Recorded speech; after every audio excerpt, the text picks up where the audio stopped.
Good afternoon. Again, this is Don Green. This is the next segment in our series of important and timely issues to present to the viewing and listening audience. With me today again is Miss Maggie Mordaunt. Maggie, please introduce yourself again. Maggie Mordaunt, CCW Maggie with Homeland Personal Protection and the Women's Defense Network.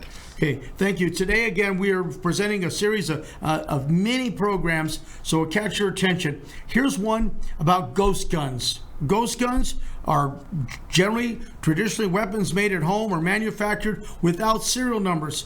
And you got to get a serial number now. Number one, it's the law of the state of Nevada. Number two, there's a Nevada Supreme Court decision issued in 2024, which held that the Nevada's requirement for all firearms to have serial numbers was constitutional, although having been declared unconstitutional by a district court judge back around 2023. And the U.S. Supreme Court has ruled on this issue in a very famous case called Bondi versus Vandershock. If we may have the first slide. Now, Maggie, to tell our audience what you consider to be, or what the authorities and what you consider to be a ghost gun. So you have companies out there who are selling the lowers on the firearms. So typically it's not the upper, it's the lower that they are selling. And you can add your own slide to it. And when it comes to those ghost guns, they typically don't have a serial number on them. But according to that Nevada law, we must actually have the serial numbers on those firearms. And that's really something I would recommend to my students, is that they want to understand that the circumstances that may actually arise in the event that they decide to conceal carry something like that, I don't actually recommend it. Okay, we have laws which allow, ATF laws, which allow people to make their own firearms.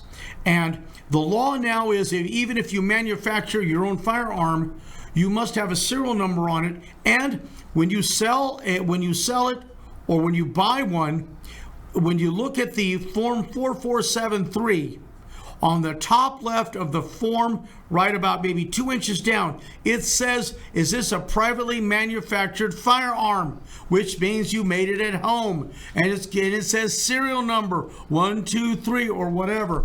Now, Maggie, would you advise your students to carry an untraceable ghost gun? I would not.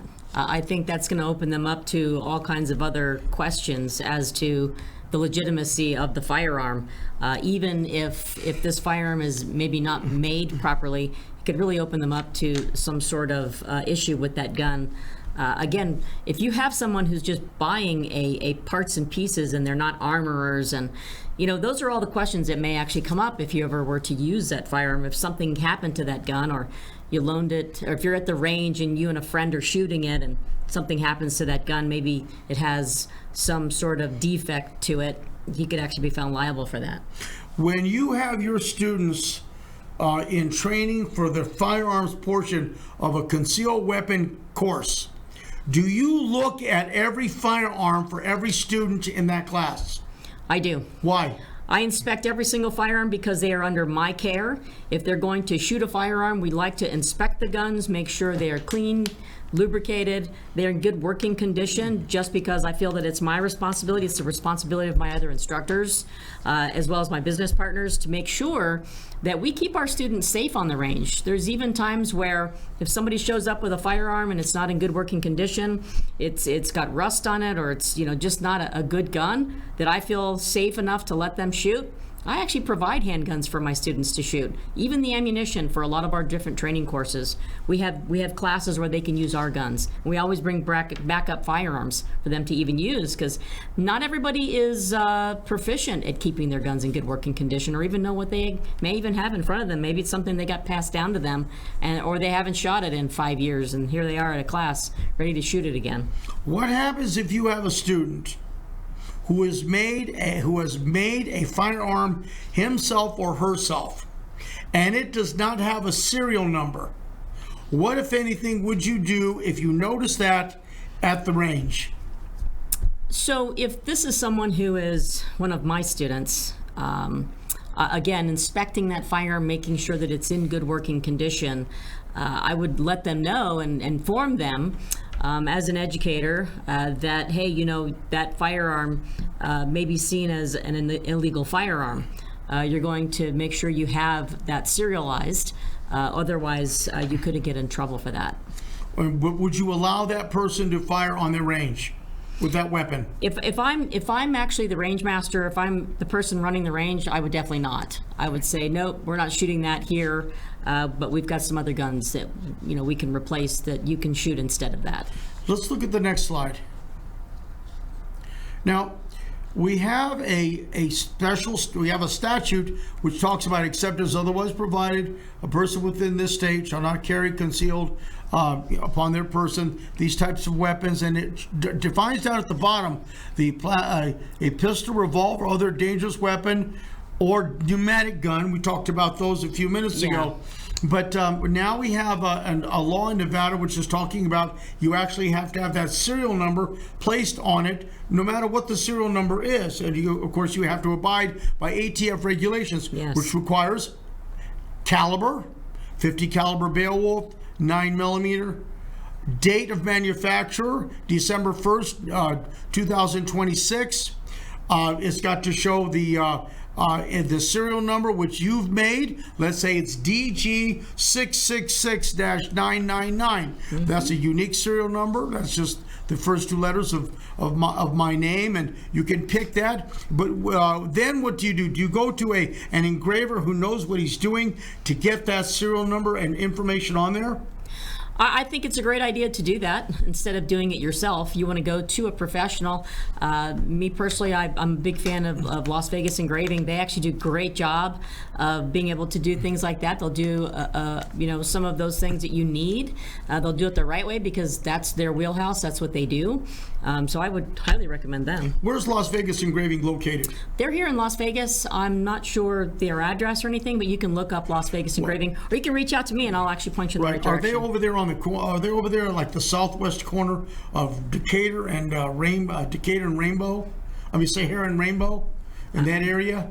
I guess I have no idea. Okay, because here's the reason why you need to go to a professional engraver. Number one, the ATF regulations require a specific font. Number two, the ATF requires a specific depth in which the engraver will make that. You go to a qualified person, because if it's not, that's an illegal weapon. So let's go to the next slide, please.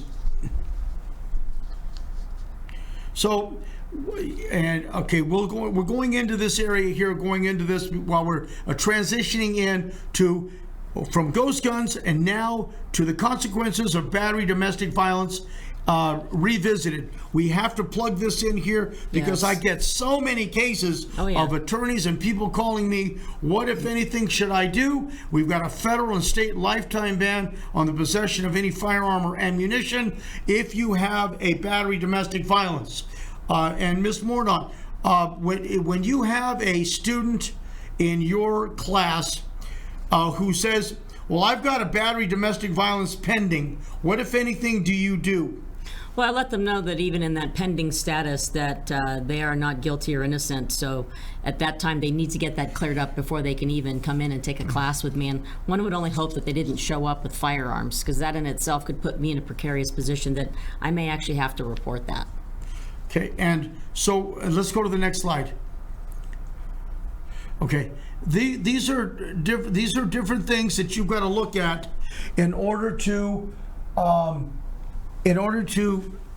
be qualified. Excuse me. When you've got a battery domestic violence, you don't actually have to have a battery. It can be an assault or the threatened use of force against a person. So it doesn't have to be domestic violence in order for you to lose your rights, as long as it's a threat of force or attempted threat of force against a person where there's a qualifying relationship. So you don't have to hit them.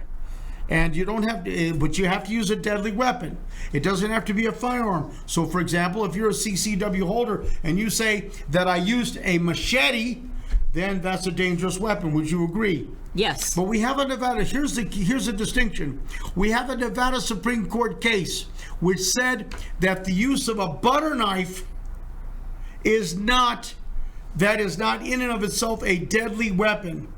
So the guy was charged with use of the deadly weapon, but he had a butter knife from the kitchen. So you can still kill somebody with a butter knife, but the question then becomes, you have to ask the Nevada Supreme Court how they arrived at that particular decision.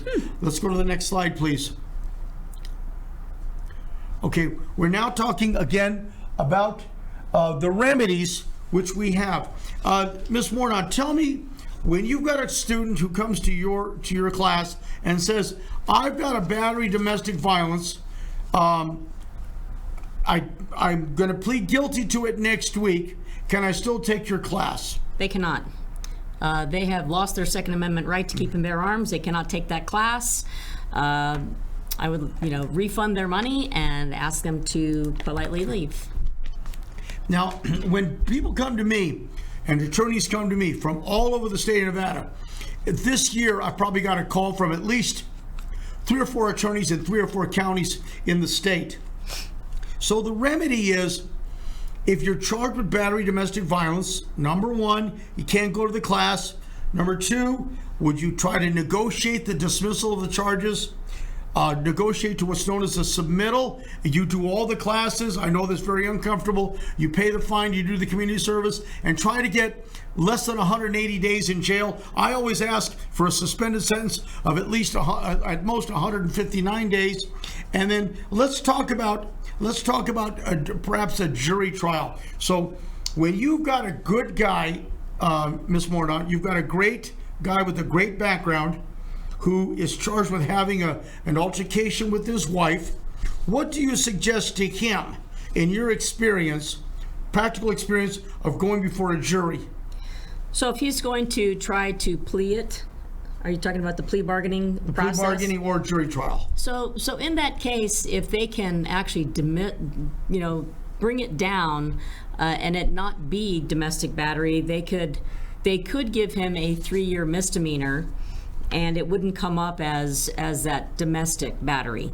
There have been cases where the jury agrees, yes, this person, they just had a bad day. He's not someone who has a history of violence, and because people get into arguments, things get heated, and if it wasn't something at a level that was consistent, if it was something that he's willing to, he or she, by the way, is working to take some classes. We can give them a chance to be able to get counseling and work on that, and even potentially go their separate ways if that is the case. If they're like, yeah, we're going our separate ways, I'm going to take classes, I'm going to do better. Maybe they've got some substance abuse issues that are going, alcoholism or drugs. You just never know what's going on in that person's life that put them in that position, or why they felt they needed to become violent with that individual. So I think it's not a throw the baby out with the bathwater. I think everybody deserves a second chance. Well, what I try to do with my clients is I try, and I advise other attorneys, is try to get it, if they possibly can, a submittal, ultimately a dismissal of the charges. We're working on a couple of cases right now where it came up that for the jury trial issue, my guy was convicted before the Nevada Supreme Court issued its decision a few years ago that misdemeanor battery domestic violence offenders are entitled to a jury trial because of the substantial penalty, the loss of Second Amendment rights forever. And in Nevada, we have a very clear Second Amendment type provision in our Constitution. We've always had it. It was updated around 1979 or 1980, and we've got more clear statutes. And the background check statute itself, which I contributed to back in 2019 and 2020, says that in Nevada we have the right to bear arms. We need to keep firearms out of the hands of convicted domestic abusers and felons. Yes. But and Maggie, sometimes I'll consult with Maggie on what happened with do we have something here with the use of force with the wife? So tell us, Maggie, there's an argument. Somebody is going to hit somebody. What do you think? What do you tell your students in your classes to avoid when there's a confrontation? Well, cooler heads prevail. I really feel that they should try to de-escalate the situation whenever possible. We don't always have to be right. If you can, tell that person, I'm just going to go this way, you go that way, we'll come back and we can talk about it. Let's seek counseling. I think it's really important for people to understand that there are consequences to their actions, and they shouldn't just let their anger take over. Again, always taking time to calm down and know that if this is a situation where it's a relationship, don't forget about the fact that you love each other and that you can do better by each other by just backing up and chilling out for a little while, and then, seek counseling if you need to, or have a mediator. Okay, thank you. We hope you've enjoyed this segment. We'll have another segment in a few moments once we get situated here at the studio. This is Don Green signing off for now. Thank you again.